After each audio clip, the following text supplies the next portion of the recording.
এলাম আমার স্নেহের আদরের ছাত্রছাত্রীদের কাছে। বর্ধমান ইউনিভার্সিটি আন্ডারে যারা তোমরা সিসি সাবজেক্টটাকে বাংলা হিসেবে চুজ করেছো, তাদের জন্য আজকে নিয়ে এসেছি একদম লাস্ট মিনিট সাজেশনস, অর্থাৎ শেষ মুহূর্তের সাজেশনস।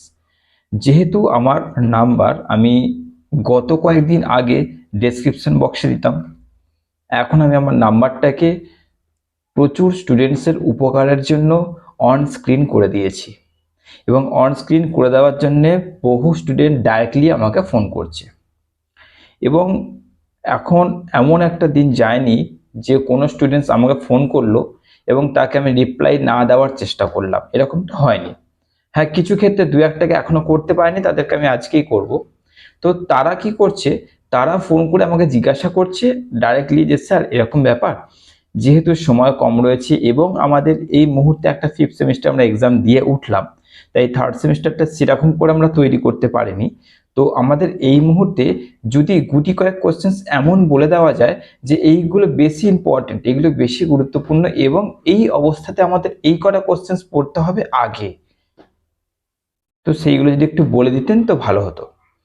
বহু স্টুডেন্ট ফোন করেছে, সেই স্টুডেন্টসদের আমি বহু বলাটা ভুল হচ্ছে, অগণিত এত ফোন আসছে সকাল থেকে, আমি তোমাদের কি করে বলবো, কারণ আমার নাম্বারটা যেহেতু আমি অন স্ক্রিন করে দিয়েছি, বুঝতেই পারছো যে ফোন আসাটা একটা স্বাভাবিক ব্যাপার।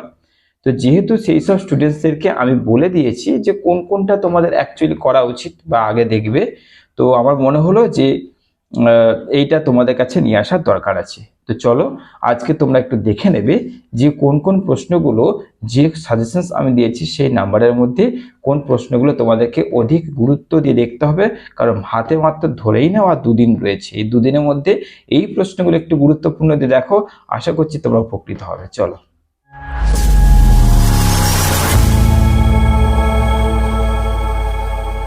তো তোমাদের এই প্রশ্নগুলো বলার আগে একটা খুব গুরুত্বপূর্ণ কথা বলে দিই। দেখো, তোমাদের যেহেতু অলরেডি কোশ্চেন্স আমি কম দিয়েছি, যেহেতু তোমাদের সাজেশনস এমনি কম রয়েছে, তোমরা জানো যে প্রশ্নমান 5-এর আমি কটা দিয়েছি, 10-এর কটা দিয়েছি, এবং তোমাদের পরীক্ষা হলে গিয়ে কটা করতে হয় সেটাও তোমরা জানো। তো যটা করতে হয় তার থেকে কিছু অধিক আমি দিয়েছি, গাদাগুচ্ছের কোশ্চেন্স নেই। তো তার মধ্যেও লাস্ট মিনিট সাজেশনস আমার কাছে অন্তত হচ্ছে কি কোনো কোশ্চেন্সকে বাদ দেওয়া নয়। হ্যাঁ, আজকে দিচ্ছি এই জন্যে যে হাতে আর দুটো দিন রয়েছে, দুটো দিনে বুদ্ধি করে পড়ো, তাহলে তোমাদের কিন্তু থার্ড সেমিস্টারে বাংলাতে কারোর সাপ্লি আসবে না। চলো, প্রথমে তোমাদের আমি কি বলবো, প্রশ্নমান 10-এর আমার দেওয়া সাজেশনসের মধ্যে গুরুত্বপূর্ণ প্রশ্নগুলো। দেখো, প্রশ্নমান 10-এর কোশ্চেন্সগুলোর মধ্যে তোমাদের যেটা করতে হবে প্রথমেই, সেটা হচ্ছে, দেখো তোমাদের যেহেতু নোট ডাউন করাই আছে, তাই প্রশ্নগুলো বিস্তারিত বলছি না, নোট ডাউন তোমরা করেই নিয়েছো, তাই সেই জায়গাটা খুলে তোমরা জাস্ট মার্কিং করে নেবে। ওকে, কোশ্চেনটা হচ্ছে কি না, বড়ু চণ্ডীদাসের শ্রীকৃষ্ণ কীর্তন কাব্য আলোচনা করো। এটা হচ্ছে মোস্ট ইম্পর্টেন্ট, প্রশ্নমান 10 দিয়ে স্টার্ট করলাম তোমাদের। 2 নম্বর যেটা করবে, 2 নম্বরের প্রশ্নটা আর কি, যে কৃত্তিবাসের রামায়ণ ছিল আর কাশিরামের মহাভারত ছিল, এই দুটোর মধ্যে একটা আসার চান্স একদম প্রবল। এই দুটো কোশ্চেন হলো। এরপরে চলে যাবে একদম তোমরা বঙ্কিমচন্দ্র, হ্যাঁ, বঙ্কিমচন্দ্র নিয়ে যে কোশ্চেনটা তোমাদের দেওয়া হচ্ছিল সেটা করছো।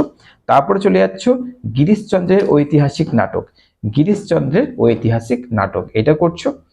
মাইকেল মধুসূদনের, তোমরা দেখবে তোমাদের 5-এ আমি ঐতিহাসিক আর পূর্ণাঙ্গ নাটক দিয়েছি, তার মানে এইখানটা শুধু প্রহসনটা করে রাখবে। প্রহসনটা মানে কি ছিল, যে বুড়ো শালিকের ঘাড়ে রো, একে কি বলে সভ্যতা, এই দুটো করলে তোমাদের কাদা। এরপরে করছে কি রবীন্দ্রনাথ ঠাকুরের ছোট গল্প, ব্যাস। এই কটা কোশ্চেন তোমাদের প্রশ্নমান 10-এ আজকে তোমাদের করতে হবে। প্রশ্নমান 10-এ এই কটা কোশ্চেন হওয়ার পর এবার চলে যাচ্ছি প্রশ্নমান 5-এ। দেখো, প্রশ্নমান 5-এ আমি কোশ্চেন দিয়েছিলাম মাত্র তোমাদের 7টা কোশ্চেন দিয়েছি, মাত্র 7টা প্রশ্ন দিয়েছি, আর তোমাদের পরীক্ষা হলে কিন্তু হয়তো 4টে তো করতে দেবেই, 6টা কোশ্চেন দেবে। আমি 6টার থেকে আর একটা বেশি দিয়েছি, তাহলে এইখান থেকেও লাস্ট মিনিট করা মানে অনেকটাই টাফ। এবং আমি বারবার বলছি, এই জন্য আমার কোনো লাস্ট মিনিট সাজেশনস আমি কিন্তু কোশ্চেন যে চলো একবার করতেই হবে না এইসব বলি না, দিয়েছি তো কম, তার উপরে যদি ক্যান্সেল করে দিই তাহলে তো অসম্ভব ব্যাপার হয়ে যাবে। তো দেখো এখানে কোশ্চেন দেখো, যে তোমাদের থার্ড সেমের প্রশ্নমান 5-এর যে কোশ্চেনগুলো দেখো, তোমাদের এইখানে করছে কি, যে 1 নম্বর যে কোশ্চেন তোমাদের দিয়েছিলাম, বাংলা গদ্য রচনায় রামমোহন রায় কৃতিত্ব, এই যে প্রশ্নটা ছিল, এই 1 নম্বর এই কোশ্চেনটা তোমাদের করতে হচ্ছে। প্রশ্ন মান 5 যে 2 নম্বর প্রশ্নটা করবে মাইকেল মধুসূদন দত্তের কি ঐতিহাসিক আর পূর্ণাঙ্গ, এই কোশ্চেনটা করছো। তারপরে কোশ্চেন করছো সবুজ পত্র পর্বে ছোট গল্পকার হিসেবে রবীন্দ্রনাথ ঠাকুর। আর তারপরে কোশ্চেনটা করছো তোমাদের একদম শেষেরটা জীবনানন্দ দাশ।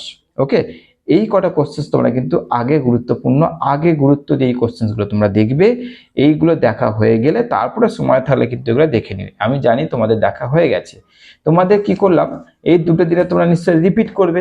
তো রিপিট এবার কোন কোশ্চেনগুলো দিয়ে স্টার্ট করবে, কোনগুলো বেশি গুরুত্বপূর্ণ এবং কোনগুলোর মধ্যে আসার চান্স সব থেকে প্রবল, সেইগুলো আজকে তোমাদের বলে দিলাম। তোমরা এই কোশ্চেনগুলো রেডি করে নাও, অনেক অনেক উপকৃত হবে। স্ক্রিনে আমার নাম্বার দেওয়া থাকলো, কোনো অসুবিধা হলে ফোন করে নিও।